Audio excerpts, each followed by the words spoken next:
टमाटर की फसल हमें बहुत अच्छी लग रही है।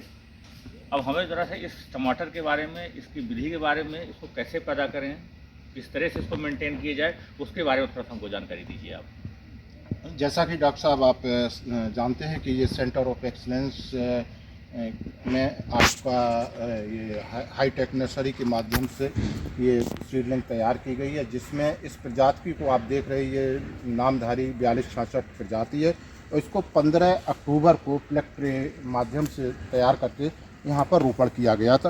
रोपण करने के बाद जो आप यहाँ पे स्थिति देख रहे हैं, ये अल्कलाइन सॉइल है। इसमें जो टेक्नोलॉजी का उपयोग किया वो टफ मेथड से, इसमें ये प्लास्टिक की एक टनल ज़मीन के ऊपर 6 इंच गहराई में लगाई गई है। उसमें दूसरी जगह से मिट्टी लाके लगभग 6-7 इंच मिट्टी की गहराई है इसके अंतर्गत, उसमें ये प्लांटेशन किया गया 15 अक्टूबर को। इसमें लाइन से लाइन की दूरी है वो 60 सेंटीमीटर है और प्लांट से प्लांट की दूरी 45 सेंटीमीटर है।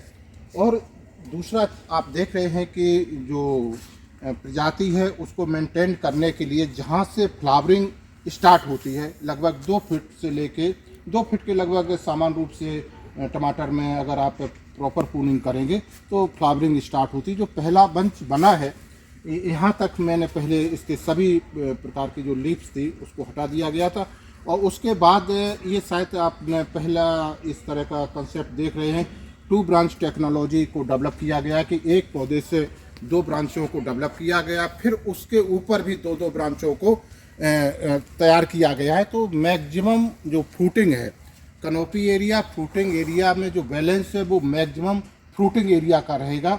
और इससे फ़ायदा क्या है कि पौधा ऊपर की तरफ बढ़ता है, फ्लावरिंग कंटिन्यूअस होती रहती है, फूल की सेटिंग लगातार होती रहती है और नीचे से जो फल पकते जाएंगे उसके बाद जब ये अभी लगभग 8 फीट इसकी हाइट है, जब 8 फीट से करीब 9-10 फीट हो जाएगी, फिर जो नीचे के जो फल आप देख रहे हैं कि पकना प्रारंभ कर दिए हैं, इन फलों को तोड़ने के बाद इसको हम यहाँ से जो बंधाई है रस्सी की उसको निकाल के दोबारा इसको करीब 1 फीट नीचे लाके 1-1.5 फीट नीचे लाके इनको पुनः बांध देंगे। जो हमारी हाइट है वो पुनः प्रारंभ हो जाएगी ऊपर बढ़ने की इन टमाटरों की। दूसरा इसमें जो आप देख रहे हैं कि एक बहुत ही अच्छी टेक्नोलॉजी का उपयोग किया गया वो है पोर्टेबल ड्रिप इरिगेशन सिस्टम। सामान्य रूप से किसान इस तकनीक को नहीं अपनाते हैं। ये पोर्टेबल ड्रिप इरिगेशन है और इसमें जो प्लांट से प्लांट डिपर लगा है, इनलाइन डिपर है, वो 45 सेंटीमीटर पर है, तो जिससे सभी पौधों को पर्याप्त मात्रा में पानी मिलता है। फर्टिगेशन, इरिगेशन सब इसी में करते हैं। चूँकि ये पॉली हाउस में है तो लगभग अभी ये 100% इंसेक्ट पेस्ट से फ्री है। अभी तक इसमें कोई भी तरह का कोई स्प्रे नहीं किया गया है, बिल्कुल साफ सुथरा आपका प्लाट्स है। और इसमें जो हमारा असेसमेंट है वो लगभग 10 से लेके 15 किलो के बीच में पर प्लांट से उत्पादन होगा। सामान्य रूप से अगर आप देखेंगे, आप इधर भी देख सकते हैं, थोड़ा डॉक्टर साहब इधर आने का कष्ट करें, कि जो हमारा बंच है, जो लास्ट ईयर का हमारा एक्सपीरियंस रहा वो लगभग 1 किलो से लेकर 1.5 किलो तक के बंच एक निकले थे।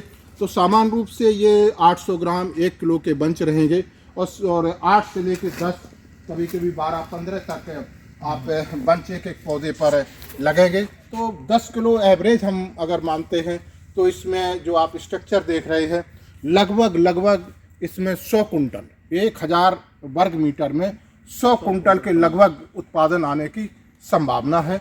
तो निश्चित रूप से अगर इस टेक्नोलॉजी को अगर फार्मर्स उपयोग करते हैं तो ये काफ़ी सफल रहेगा और उसके लिए काफ़ी लाभकारी रहेगा। ये एक फसल में जो है कितना समय में फसल तैयार ये डॉक्टर साहब, ये जो पॉली हाउस में अगर टमाटर की खेती करते हैं ये 9 महीने की 9 महीने तक चलेगा। यस, ये जून तक आपकी फ्रूटिंग रहेगी, क्योंकि आप देख रहे हैं कि राइपनिंग शुरू हो गई है, जो फल का साइज है वो भी अच्छा है और ये जब ये हार्वेस्ट हो जाएगा तो ऊपर के जो फल हैं तो वो उनका साइज बढ़ने लगा। आप इस स्टेज तक देखिए फलों का सेटिंग हो रहा है, ऊपर फ्लावरिंग आ रही है, जो टर्मिनल ब्रांच का जो पॉइंट है वहाँ तक फ्लावरिंग और सेटिंग कंटिन्यूअस हो रही। तो इसका मतलब ये है कि इस पौधे के लिए जो उपयुक्त वातावरण चाहिए, उपयुक्त तापक्रम, नमी इरिगेशन, वो यहाँ मिल रही फर्टिगेशन और मतलब जो इंसेक्ट पेस्ट है उससे बचाव है, वो लगभग यहाँ पर सभी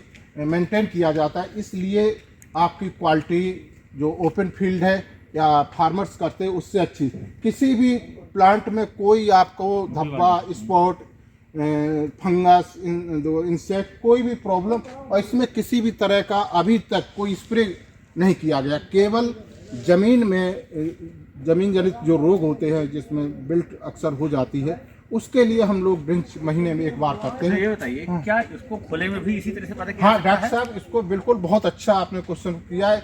इसको खुले में कर सकते हैं, लेकिन जो समस्या आ रही है वो प्रूनिंग की।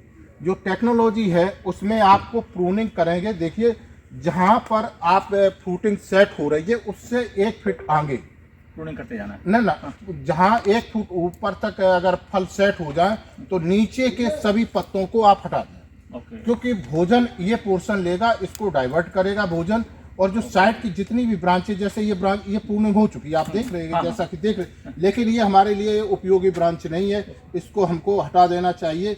ये अगर ऐसा नहीं करते हैं तो भोजन का जो डाइवर्सिफिकेशन है वो पूरे पौधे में फैलेगा, जहाँ पर फलत नहीं चाहिए वहाँ पर भी वो भोजन जाएगा। लेकिन हमारा जो कंसेप्ट है आपको समझाया था, 2 ब्रांच है, 2 ब्रांच से फिर मतलब ऊपर की तरफ बढ़ रहा है, और तो मैक्सिमम फलत की संभावना इसमें रहती है। अन्य जगह पर अगर कहीं आप देखेंगे किसी इंस्टीट्यूट पे तो वो टमाटर में सिंगल ब्रांच को ले जाते हैं। हाँ। लेकिन मैंने ये पहले बार ट्राई किया, बहुत सक्सेस हो रहा है कि यहाँ पर 2 ब्रांच जमीन से जो पहला फ्लावरिंग आता है उसके जस्ट पहले से हमने 2 ब्रांच, सभी में आप देखें कि 2 ब्रांच को हमने डेवलप किया है, उनको ही मेंटेन करने की आगे तक कोशिश की है। चलिए बहुत बढ़िया जानकारी जैसा आपने। धन्यवाद। आगे